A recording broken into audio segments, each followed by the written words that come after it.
अमिताभ बच्चन की फिल्म कालिया का वह सीन आपको याद है, जिसमें अमिताभ बच्चन के बड़े भाई कादर खान का हाथ मशीन में कट जाता है, खून बहता है और सिनेमा घर आंसुओं से भर जाता है। बाद में भी जिन लोगों ने टीवी पर उस फिल्म को देखा, वह देखकर लोग बेचैन हो गए थे। लेकिन बड़ी हैरानी हो रही है हमें आपको कहते हुए कि साल 2025 में सांगारेड्डी में 40 मजदूर जिंदा जल गए और देश खामोश है। ना टीवी पर हंगामा है, ना सोशल मीडिया पर हैशटैग है, ना कोई कैंडल मार्च हो रहा है, ना कोई गुस्सा दिखा रहा है, ना जात के झंडा बरदार सामने आ रहे हैं। और यह सब कुछ इसलिए क्योंकि मजदूरों की जिंदगी की इस देश में कोई कीमत नहीं। टीवी की नजर में कोई टीआरपी नहीं, सोशल मीडिया की नजर में कोई लाइक नहीं, नेताओं की नजर में कोई वोट नहीं। यह सवाल केवल सांगारेड्डी की 40 मजदूर का नहीं, बल्कि उस भारत का भी है जो दो हिस्सों में बटा हुआ है। एक भारत जो चमकता है और दूसरा भारत जो चुपके चुपके पिसाता रहता है। एक भारत मॉल्स में चहकता है, मेट्रो में दौड़ता है, स्टॉक मार्केट में उछाल लगाता है, इसरो के चांद पर कदम रखते ही छाती गर्व से चौड़ी हो जाती है, 4 ट्रिलियन इकोनॉमी का ढोल पीटता है, विकसित भारत 2047 तक सपना देखता है। लेकिन दूसरा भारत वो फैक्ट्री में मशीनों के बीच फंसता है, खदानों में सांस गंवाता है, आग में जलता है और फिर खामोशी से दफन हो जाता है, मानो जैसे उसकी कोई अहमियत ही नहीं। 40 मजदूर मर गए और इस देश में किसी को कोई फर्क ही नहीं पड़ा। 40 मजदूर जो 40 परिवारों का घर पाल रहे थे और आज वह इस दुनिया में नहीं है और हम सब खामोश हैं। क्या यही हमारी देशभक्ति है जो चांद पर झंडा गाड़ने पर उछल जाती है, लेकिन 40 मजदूरों की मौत पर खामोश रहती है? एक भारत में दो भारत की वह तस्वीर है जो परेशान करती है। सच कहें तो आप में से 90% लोग ऐसे होंगे जिनको एक खबर तक पता नहीं होगी। तेलंगाना में संगारेड्डी जिले में प्राइवेट केमिकल फैक्ट्री नॉर्मल दिन था, मजदूर 12-14 घंटे काम कर रहे थे। एक भीषण धमाका होता है, स्प्रे ड्रायर मशीन सालों से कहा जाता है कि सफाई नहीं हुई थी, प्रेशर से फट जाती है। 40 मजदूर जो शायद अपने बच्चों को स्कूल भेजकर आए होंगे, जो रात के खाने का इंतजार कर रहे थे, पलक झपकते ही राख हो जाते हैं, तड़प तड़प कर मर जाते हैं। उसकी चीखें धुएं में घुल गई। लेकिन क्या हुआ इसके बाद? टीवी में शायद वह टैंकर में चलकर खत्म हो गया। कोई मंत्री नहीं आया, कोई सोशल मीडिया का झंडा बरदार उनके इलाकों में नहीं पहुंचा आवाज उठाने के लिए, और कोई राष्ट्रीय शोक नहीं। 40 लोग मर गए जनाब, बस एक स्टेटमेंट आई कि जांच के आदेश दे दिए गए हैं। मानो जैसे 40 जिंदगियां, 40 परिवार, 40 सपना सिर्फ एक सरकारी फाइल का हिस्सा थे। आप एक बार कल्पना करके देखिए, अगर यह घटना किसी मॉल में हो गई, किसी एयरपोर्ट पर होती, किसी 5 स्टार होटल में होती, किसी मंत्री के दफ्तर में होती।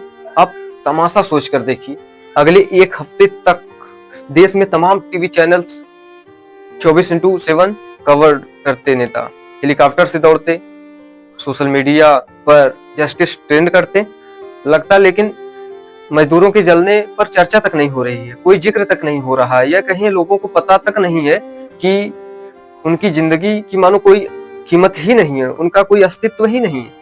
शायद इसलिए क्योंकि वह वोट बैंक नहीं है। अरे यही मजदूर हैं जो इमारतें बनाते हैं जिसमें हम और आप रहते हैं, वह मशीन चलाते हैं जिससे हमारी अर्थव्यवस्था चमकती है, उस सपनों को हकीकत में ढालते हैं, लेकिन उनके सपनों का कोई मोल नहीं।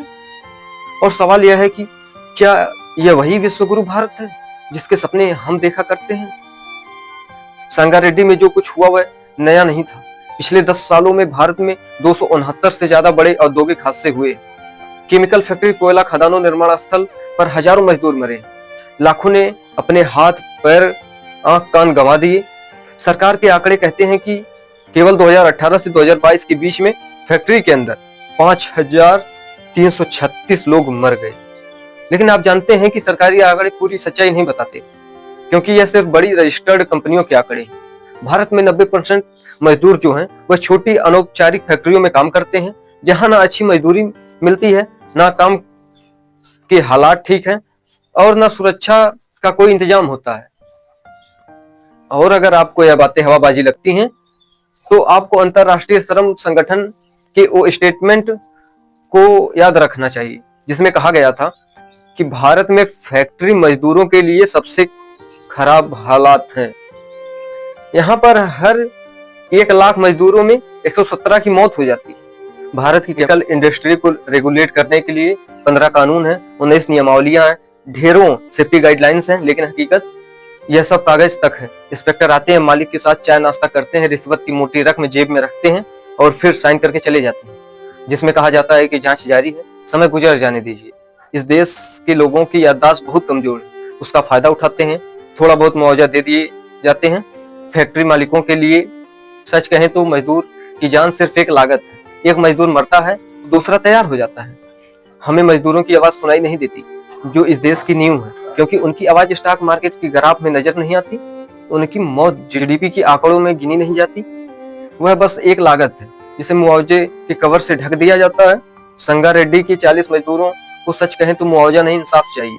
फैक्ट्री के मालिकों पर सख्ती होनी चाहिए, उनकी संपत्ति को जब्त होना चाहिए। भविष्य में सुनिश्चित करना चाहिए कि सेफ्टी ऑडिट किए जाएं, फैक्ट्री में नियमित पारदर्शिता ऑडिट हो, रिश्वतखोरी बंद हो। मजदूर यूनियन को अपनी ताकत उठानी चाहिए। मजदूरों के बच्चों को शिक्षा स्कॉलरशिप देनी चाहिए। श्रद्धांजलि फूलों से नहीं, सख्त कानून से दी जाती है। मजदूर की जान की कीमत सिर्फ रुपए पैसे से नहीं आंकी जाती। विश्व गुरु बनने का सपना तब तक पूरा नहीं होगा जब तक इस देश के अंतिम पंक्ति के व्यक्ति को हम जिंदगी की कीमत को नहीं समझेंगे। अगर रेड ही टूट गई तो सुपर पावर सिर्फ एक खोखला नारा रह जाएगा।